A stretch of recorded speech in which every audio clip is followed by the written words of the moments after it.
during your career in Michigan, there was an incident where you were hanging out with some friends back in Detroit.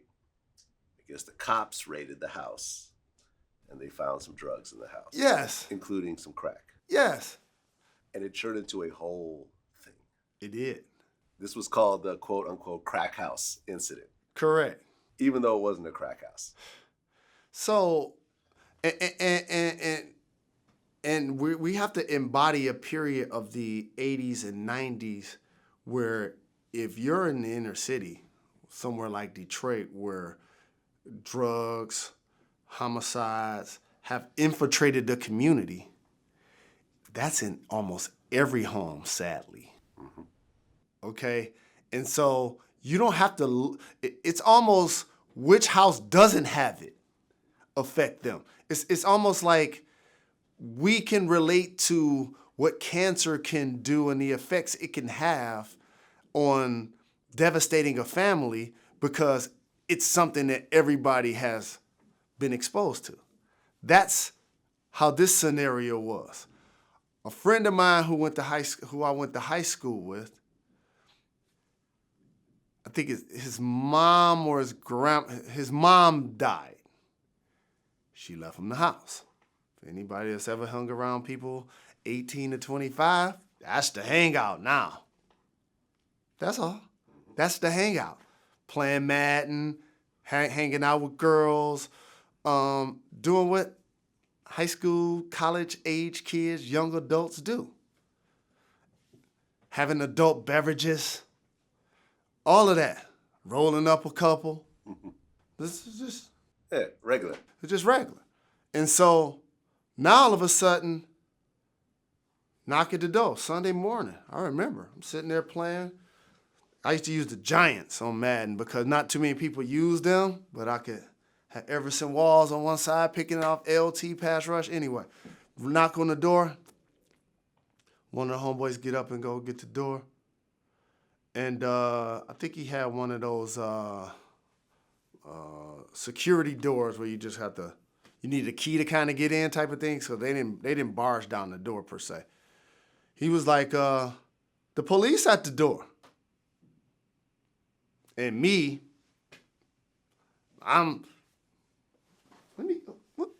can we help y'all? Oh, this is a raid, da-da-da. We like, come on in. I unlocked that door. They came in like, woof. It was like about 20 of them. I look out on the grass. It was a cleaner's van, like this unmarked like van. It had like some phony cleaner stuff on the side.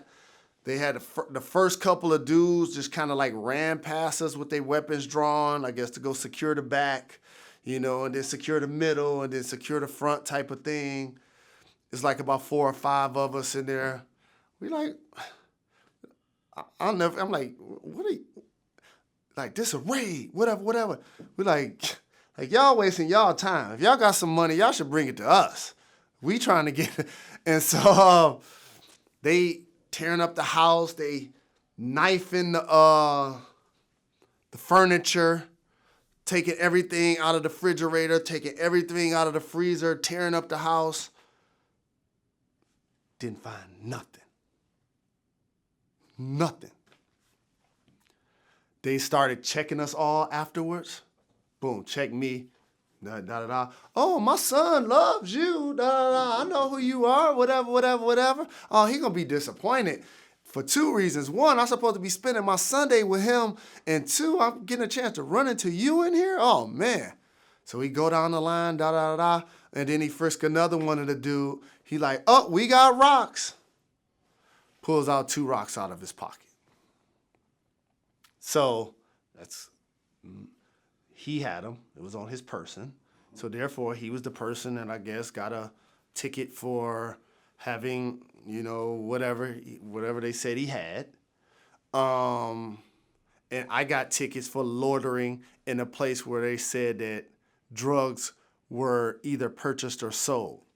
But I didn't accept that because that wasn't true. Just because somebody had them on him, what you trying to get me to sign up for, that says something different. And so I ain't supporting that. And now that I think about the story, shout out to Meek Millie. I'm so happy he off the papers now. Yeah, after 12 years. So this just reminded me of that. Like, wow, maybe I could have been on papers or something forever if this probably got handled a little bit different. But long story short, so, they give him the ticket, they give me the ticket. You graduate the story. The media finds out, the school finds out. I need to do a press conference. I remember walking to the press conference joking like, oh, yeah, here comes Scarface, whatever. And I just told the truth. And, that's basically what happened. Right. And I guess at the games when you're, getting ready to shoot, the crowd would be like, just say no, like the Nancy Reagan thing. And I guess they would chant crack house. They was on me. They were on you. And so it's almost like you get a chance to live in two worlds. Is I get to escape my good, bad, or indifferent things that I need to deal with in my neighborhood to try to, put myself in position to take care of my family and take care of myself. So it's almost like somebody coming to your job to harass you about something personal. So initially we were playing against Illinois, and they were like, crack house. I can't front. At first I'm like, they talking to me? I'm like, first, like, how y'all know about this? This is before social media and all that. Second, like, they really clowning me. And so I was bothered by it. I was hurt by it somewhat. But the great thing about sports is I'm still in the game. Still winning. There go refs. There go the ball. Let's go get it. And so I just started to use it as motivation because no matter what you do for a living, there are going to always be people that could try to look back at something and say, oh, I remember that time when, because your critics are going to always remind you of what they consider your worst moments are. That's why having a level of character and perseverance allow you to push you through, because everybody could get teased about something.